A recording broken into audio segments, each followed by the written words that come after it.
Hello, my name is Matthew, and this is day 2 of telling stories for my friend in quarantine.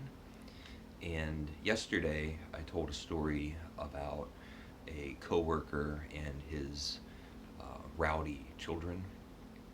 So I thought today I would share some mischievous stories from my own childhood, maybe one or two. And the first one that comes to mind, I don't actually remember. I was too young, but it's a story that my dad always likes to tell, and it's about me and my older brother. My brother is maybe 4 years older than me, and it was one of those exciting days when you're a little kid when there's a package. We ended up getting like a new refrigerator or a new washer dryer.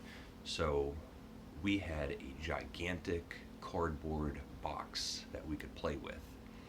And my dad said that me and my brother could carry the box up the stairs to our bedroom. And I don't remember any of this.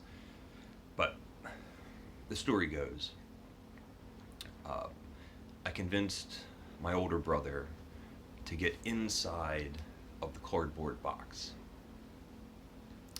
Then I pushed him down the steps. From my dad's perspective, he was in the living room watching the television or something and just hears a crashing sound.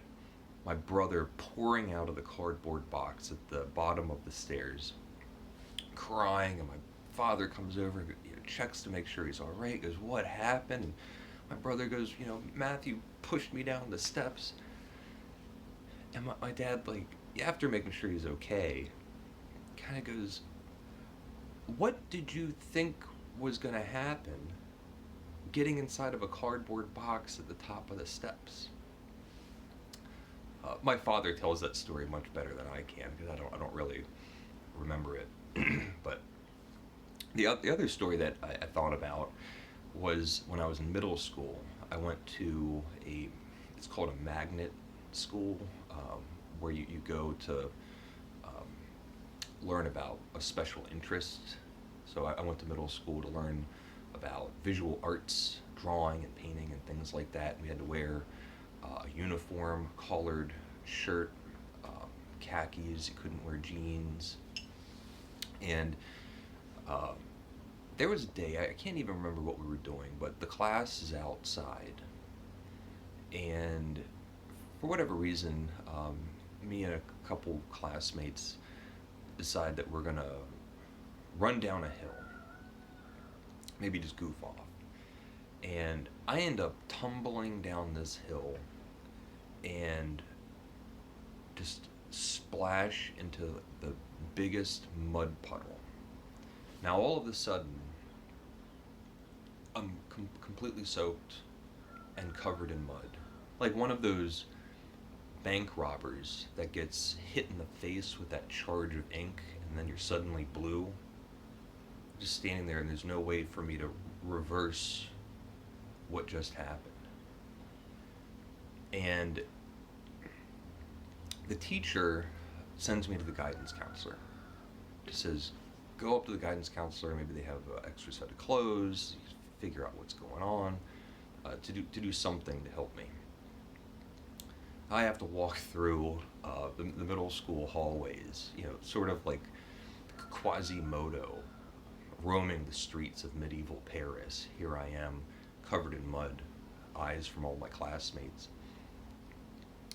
And I walk into the guidance counselor's office, and standing inside is my mother. Coincidentally, just at random, she happened to be there. She was briefly stopping to drop off a piece of paperwork or do something. Wasn't planning on seeing me. My mom turns around, and there's her son, top to bottom, covered like a mud cake. Face just like aghast and exasperated. Me standing there, like I don't know what happened. I don't know. Now I'm covered in mud. I need help. Uh, and the last story, which I don't know why I was thinking about, but now I'm in high school, and my father is taking old home videos on VHS, and there was a period where he spent time converting them from a VHS format to a DVD format, and uh, it was a lot of joy for my dad to watch all these old home videos. So he would spend time just watching them while they're being converted.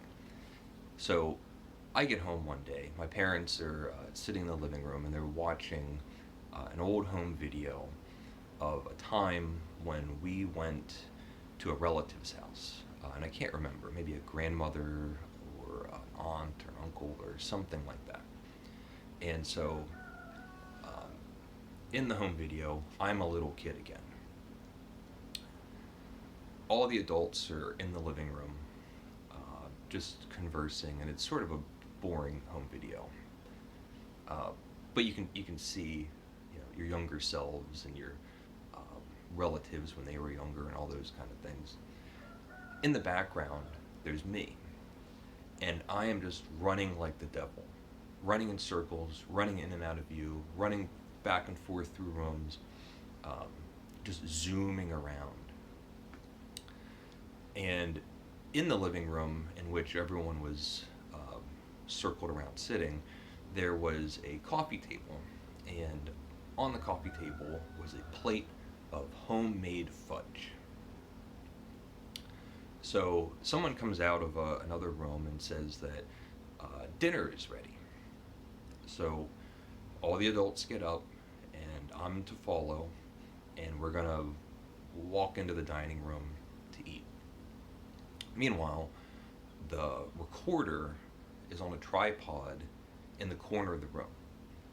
So what happens is all of the family marches out and it's still recording. So when all of the adults are out of the room, there's little me, and I run over to the coffee table and I just start eating fudge one after another as quickly as I can. And it looked like I had like 10 big huge chunks just getting them in my mouth. And then I zoom off camera again, and that's the footage. Well, I'm now a teenager, high schooler, at the back of the living room watching this home recording while my parents are sitting on the couch, and they both turned to me with like a look of chastisement from a little bit of impishness from my childhood that I don't remember at all.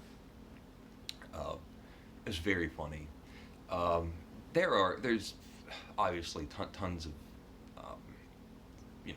funny childhood antic stories, but my father is usually much better at telling them, and my dad usually ends any of these sort of stories about something stupid that I did when I was young. He ends them one of two ways. He would either say, "You could have killed yourself," or he would say, "I could have shot you." So I don't know, maybe more of anecdotes than stories, but perhaps worth sharing. Hope everyone's doing well, and take care.